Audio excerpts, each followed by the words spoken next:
Bonjour à tous, Baptiste de weblife.fr. Donc aujourd'hui, après justement l'unboxing de la Google Nexus 7, on va voir un peu pour faire un petit tour du propriétaire, voir prise en main, etc. Donc rapidement pour la tablette, pour rappel, il s'agit justement d'une tablette produite par Asus. Donc le processeur dedans, c'est un quad-core Tegra 3 de Nvidia cadencé à 1,3 GHz. La tablette est dotée d'1 Go de RAM et d'un écran 7 pouces d'une résolution de 1280 x 800 pixels. Donc là, Google se positionne à mi-chemin entre les tablettes 9,7 pouces et 10 pouces, 10,1 pouces telles que l'iPad et justement les smartphones qui sont effectivement nettement plus petits. Le niveau de la capacité de stockage, donc il y a deux versions de la tablette, donc une version 8 Go, une version 16 Go, donc celle-ci c'est la version 16 Go. Après, au niveau de la connectivité, on a du Wi-Fi inévitablement, du Bluetooth et on va le voir en dessous après, du micro USB pour que ce soit la recharge ou la connectivité à l'ordinateur. La tablette a un accéléromètre, un gyroscope, un magnétomètre et ainsi que du GPS et du NFC justement pour la communication en champ proche. On voit sur le front là tout en haut là une caméra frontale de 1,2 mégapixels, donc pour la visio pour Google Hangouts ou utiliser Skype ou d'autres applications. Au niveau de la batterie, c'est du 4325 mAh et la tablette fait 340 grammes au total. Donc je vous ai parlé de deux versions, la version 8 et 16 Go, elles sont respectivement à 199 € et 249 €. Donc rapidement, donc sur la partie haute, on voit juste un point là, un petit trou, c'est un micro. Il y a un second micro sur la partie gauche là. En dessous, on retrouve donc le port micro USB avec le jack stéréo. Et sur la partie droite, on a le bouton power et le réglage du son. Et derrière, on retrouve évidemment la marque Nexus et en dessous, un petit logo Asus avec les haut-parleurs qui se trouvent derrière une petite grille. Voilà. Donc au niveau de l'image, alors au niveau de justement de cette partie matérielle, il n'y a pas donc de connectivité 3G pour ceux qui se posaient la question. On regrettera peut-être aussi un slot mémoire pour une carte SD additionnelle, il n'y a pas. Et il n'y a pas non plus, comme vous l'aurez remarqué, de capteur photo sur le dos de la tablette, comme par exemple pour l'iPad.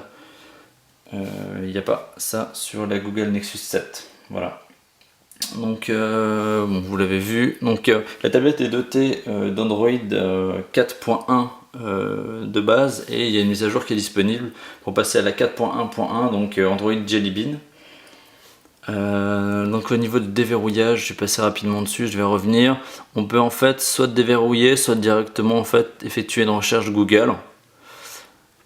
Et là, ça nous ramène vers une des nouveautés justement qui est Google Now, l'assistant justement personnel qui permet en fait de donner des réponses à un certain nombre de questions au travers d'informations justement tirées du compte Google.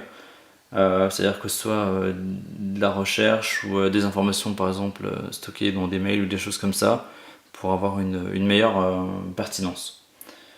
Au niveau de l'interface, donc via le projet Butter, l'interface est très très fluide, c'est super, c'est vraiment un grand plaisir de l'utiliser.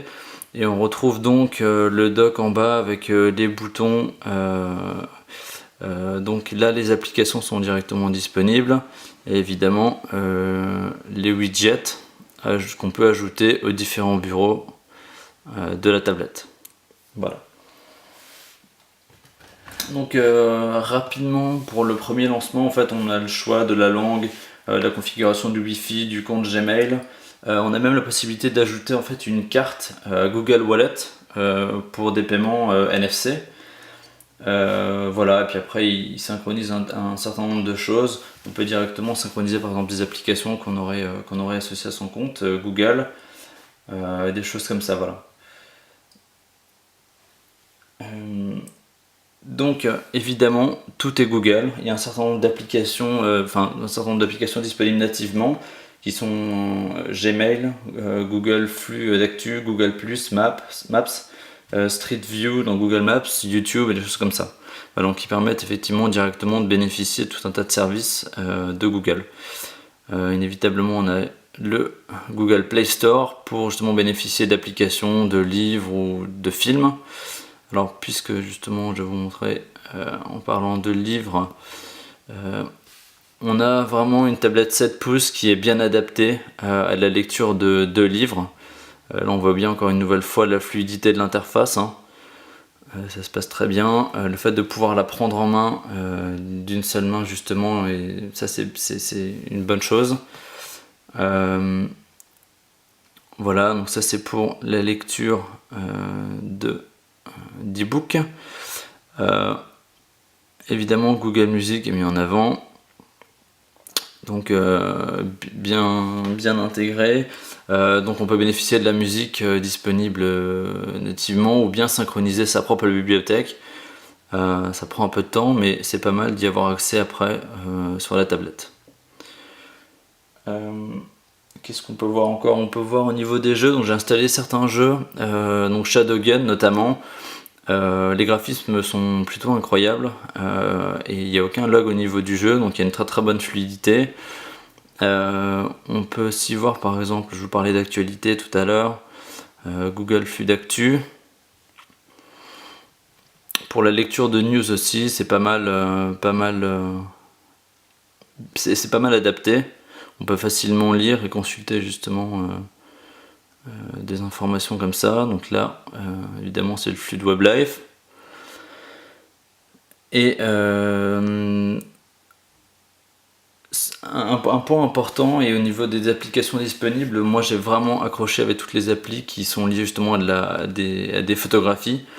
Donc Instagram change vraiment, des applis comme 500 pixels bénéficient justement permettent justement de bénéficier de photos de bonne qualité telles que celle-ci, et c'est vraiment très sympa. Donc on voit, je suis passé rapidement dessus, au niveau des boutons notamment, on voit qu'en passage en paysage ou en portrait, les boutons suivent et on a accès aux boutons en fonction de l'orientation de la tablette. Je vais revenir aussi sur le centre de notif qui est disponible là-haut. Donc ça c'est pas mal, c'est que par exemple là pour une notif mail, on a la personne qui a envoyé le mail, le titre du mail et le contenu du mail, avec justement la possibilité de réduire la notification et bien sûr de la faire disparaître si on a envie de l'effacer. On a aussi un bouton là sur la droite qui permet de supprimer toutes les notifs quand il y en a. Il n'y en a plus évidemment. Voilà. Bah écoutez, je crois qu'on a un peu fait le tour là. Globalement, c'est une très très bonne tablette. Moi, je suis très agréablement surpris. Très bonne fluidité. Après, il faudra que justement cette version 7 pouces convienne à l'utilisation. On peut pas tout faire. Le 7 pouces a des très grands avantages. Le 10 pouces aussi, mais ça dépend justement des besoins de l'utilisateur et de ce qu'il souhaite en faire. Là typiquement une tablette comme ça c'est vraiment très bien pour des personnes qui n'ont pas besoin d'un ordinateur parce qu'ils n'ont pas une utilisation poussée assez poussée justement pour que ce soit intéressant et pas plus encombrant, et qui n'ont pas forcément un smartphone dans la poche. Donc avoir une tablette telle que celle-ci pour consulter ses mails, pour utiliser pourquoi pas Google Docs pour écrire une petite lettre, des choses comme ça, faire des recherches sur Google, ça suffit largement et c'est très très bien. Donc voilà, moi je suis vraiment très agréablement surpris par cette tablette. Voilà, n'hésitez pas à faire vos commentaires si vous avez pu la tester ou si vous avez des questions. En tout cas, moi j'adore. Voilà. Ben, merci pour votre attention et puis à bientôt sur weblive.fr.